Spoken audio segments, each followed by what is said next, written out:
But this isn't soup. This is stock. So now that my chicken stock is simmering, I want to show you 3 more types of stock that you can make at home that are easy, so delicious, and so much better than the canned stuff, really. First, let's talk about beef stock, because that to me is really my favorite stock, other than chicken stock, which I use every day. Beef stock is, again, made with browned beef bones, just shank meat, like the ossobuco of beef. You could also do this with veal. I've got meaty bones, I have oxtail, all of that kind of stuff is stuff that makes really, really great stock. So what I did was I took them, I put them on a baking sheet, and I smeared them with some tomato paste and a little bit of salt and pepper. And then I browned them at a 450-degree oven for about 30 to 40 minutes, or until they looked really, really dark and gorgeous. And there's some brown vegetables here. We're going to add this all to this stock pot, along with all those same vegetables used for chicken broth. It's, the leeks, the onions, carrots, celery, whole black peppercorn, some parsley. So now what I'm going to do is just push all of these browned, caramelized bits of meat and onions and all this wonderful stuff into the pot. And then I'm going to deglaze the pan, just like I did when I was making chicken stock. But you can, instead of using water, you can use water, which would be great. You use hot water. You either, then just get up all that brown stuff and add it to the pot, or you can put the pan over direct heat on the stove, help it bubble up, or with beef stock, you can add red wine. Bring that to a boil, get up all that caramelized stuff, and then pour that into the pot.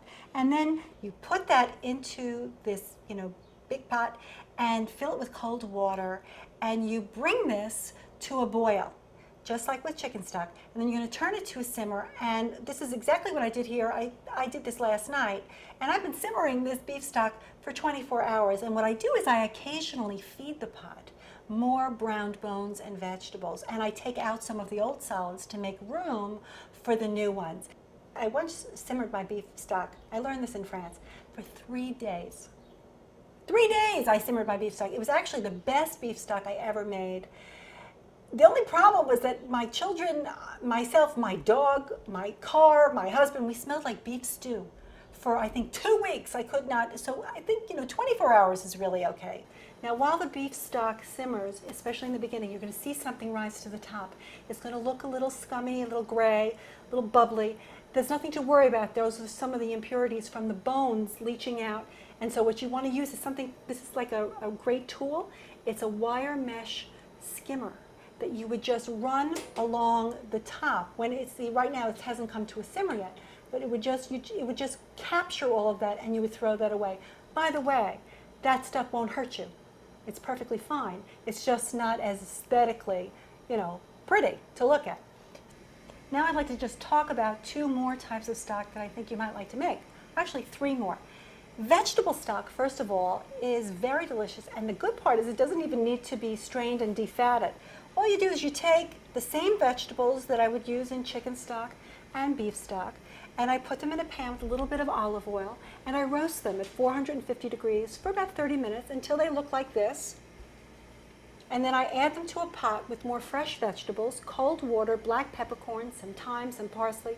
Bring that to a boil, turn it to a simmer, and cook it for about an hour or 2 until it's richly flavored and richly colored. And then I, strain it, and you can then use it right away, or you can freeze it.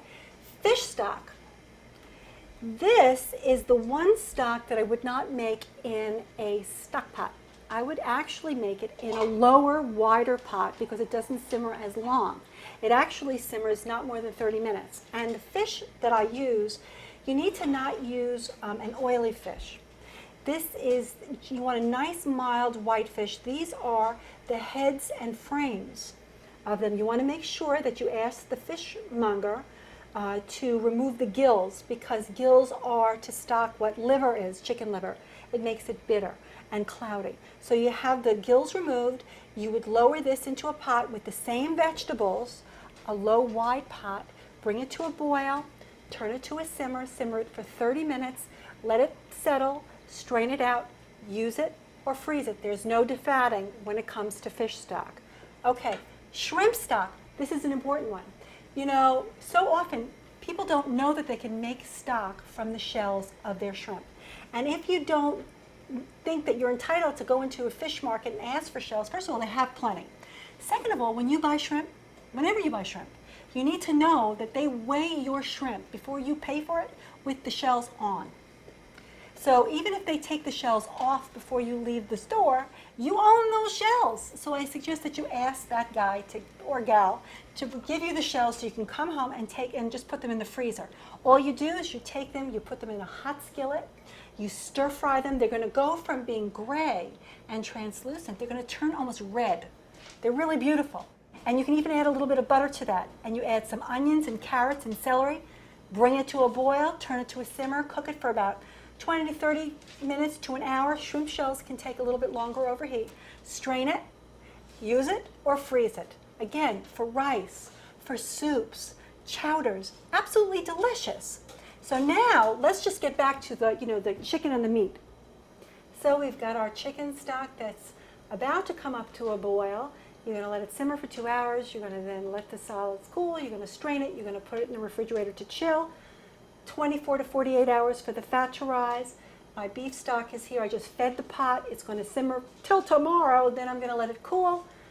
Again, once it's cool, I'm going to strain it. I'm going to put it in the refrigerator for the fat to rise. And then we're going to show you what that next phase looks like.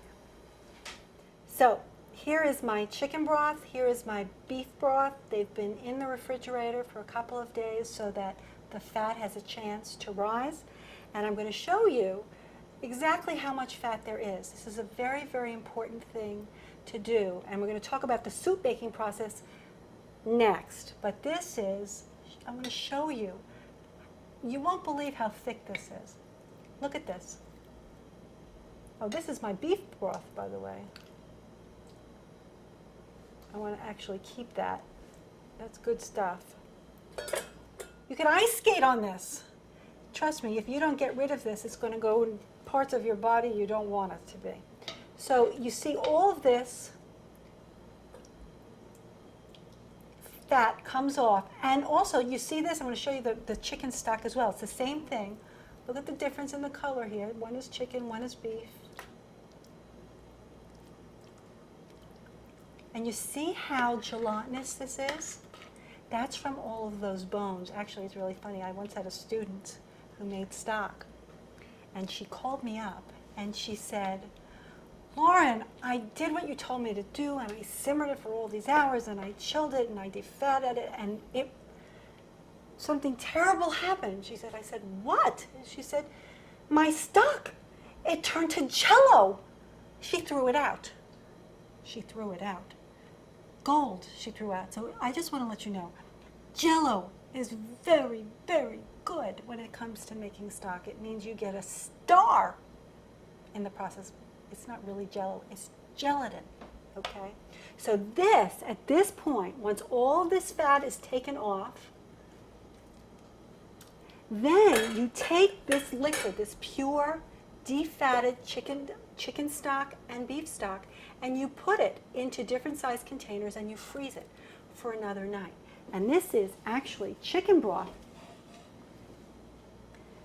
that's ready to make soup. This is liquid gold.